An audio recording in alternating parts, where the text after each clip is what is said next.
dahil meron tayong talong, talbos ng kamote, okra, meron din tayo ditong bagoong alamang o yung tinatawag na ginamos. Extra na po dyan yung kamatis na nakikita ninyo. Igisa muna natin yung bagoong alamang. Hindi pa kasi yan luto eh. So igisa natin sa bawang at sibuyas. So ito pong ulam natin today, since meron tayong igigisa na bagoong alamang, masarap siyang iterno sa pritong isda, pritong talong, yung nilaga nating talbos ng kamote. Mas masarap kasi pag nilaga siya na hindi masyadong matagal na yung pagkakalaga niya, para medyo crunchy pa yung pinaka talbos natin. At yung okra, ibababaw ko lang po yun sa sinaing. So kung nakikita ninyo, eto na po yung bagoong. Ginigisa na po natin mabuti sa mantika. At titimplahan lang po natin yan ng konting asukal. At lalagyan po natin ng sili. Since wala po akong siling labuyo, ang gagamitin ko po yung siling green o yung siling haba, kung ano man po yung tawag natin dito.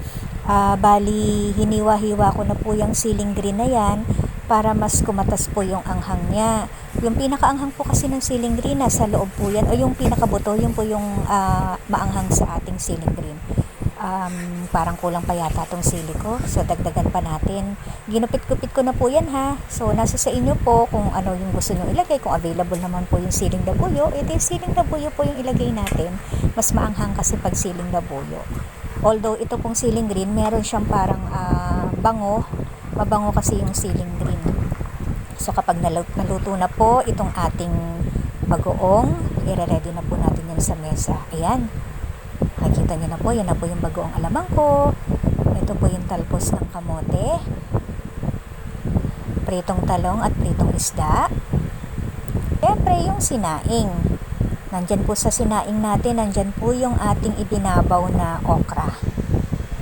So, ano pang kasunod? Siyempre kakain na. So sa pagkain, masarap yung nakakamay.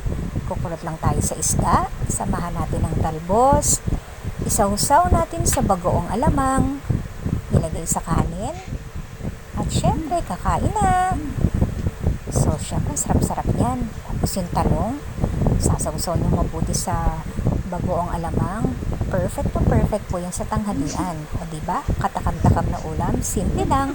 Pero tsak na mabubusog ka. O paano? Idediretso ko na po itong kain ko ha. Kain na rin po kayo.